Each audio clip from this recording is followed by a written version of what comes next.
আসসালামু আলাইকুম, সবাই কেমন আছেন? আশা করি সবাই ভালো আছেন। আজকে আমি আপনাদের নতুন একটা টেস্ট দেখাবো, ভিডাল টেস্ট। ভিডাল টেস্টটা আমরা সাধারণত করে থাকি টাইফয়েড হলে। টাইফয়েড সাধারণত 1 সপ্তাহ থেকে 10 থেকে 12 দিন যদি থাকে জ্বর, সেই ক্ষেত্রে আমরা টাইফয়েড টেস্টটা করে থাকি। আর এর বেশি যদি জ্বর থাকে সেই ক্ষেত্রে আমরা ফেভিল অ্যান্টিজেন করে থাকি। ফেভিল অ্যান্টিজেন আপনাদের আরেকটা ভিডিওতে দেখাবো। আজকে আমরা ভিডাল টেস্টটা দেখাবো আপনাদের কীভাবে আসলে আমরা ভিডাল টেস্টটা করি, সেই টেস্টটা আপনাদেরকে আজকে দেখাবো। চলেন ভিডিওটা শুরু করা যাক।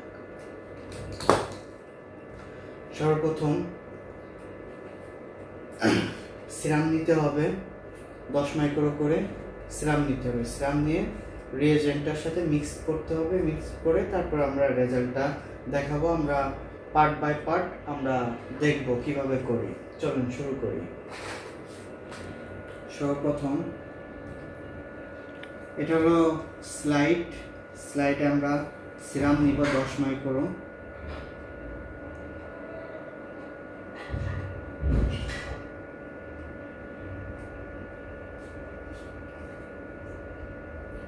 ভিডালের 4টা রিয়েজেন্ট থাকে। 4টা রিয়েজেন্টের জন্য 4টা জায়গায় আমি সিরাম নিচ্ছি। এটা হলো ভিডালের রিয়েজেন্ট। 4টা রিয়েজেন্ট আছে। 4টা রিয়েজেন্টের নাম দেখবো আমরা আগে। 4টা রিয়েজেন্ট আগে বের করি। এটা হলো টিও, এটা হলো টিএইচ, এটা হলো বিএইচ, আর এটা হলো এইচ। একটা রিয়েজেন্ট আমরা দিব, দেখবো কিভাবে আমরা টেস্টটা করে থাকি। আসলে 1 ড্রপ করে হলো দিব রিয়েজেন্ট। টিএইচ দেওয়া হয়েছে, এখন দিব এইচ।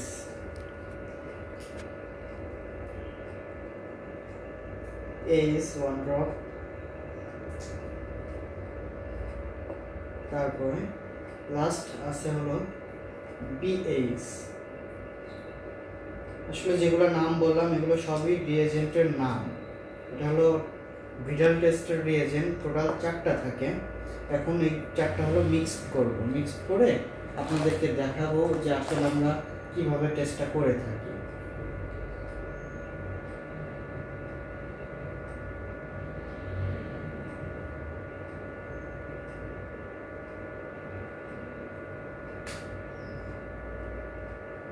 অবশ্যই যখন আপনারা এগুলো করবেন অবশ্যই আগে সেফটি ফার্স্ট, সেফটিটা ইনশিওর করে তারপর আপনারা কাজগুলো করবেন। এটা হলো রোটার মেশিন। রোটার মেশিনে আমরা হলো মিক্স করার জন্য দিব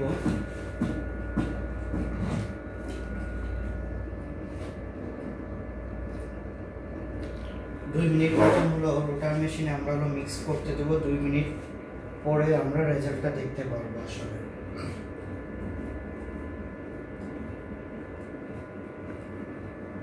আমাদের 2 মিনিট হয়ে গেছে। এখন আমরা রেজাল্টটা দেখব যে কেমন রেজাল্টটা আসলো। আসলে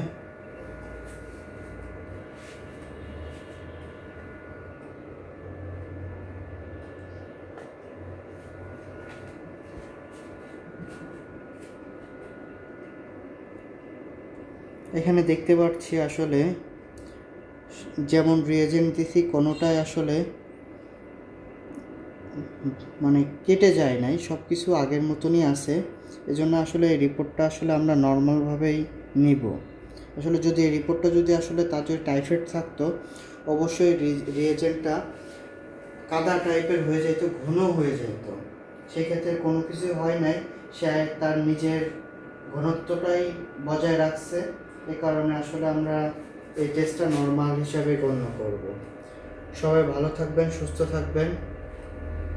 নতুন নতুন ভিডিও দেখার জন্য অবশ্যই আমার পেজটাকে ফলো করবেন। আর এই ভিডিওটা যদি অবশ্যই ইউটিউব চ্যানেল থেকে দেখেন অবশ্যই আমার চ্যানেলটা সাবস্ক্রাইব করে দেবেন। সবাই ভালো থাকবেন, সুস্থ থাকবেন। আল্লাহ হাফেজ।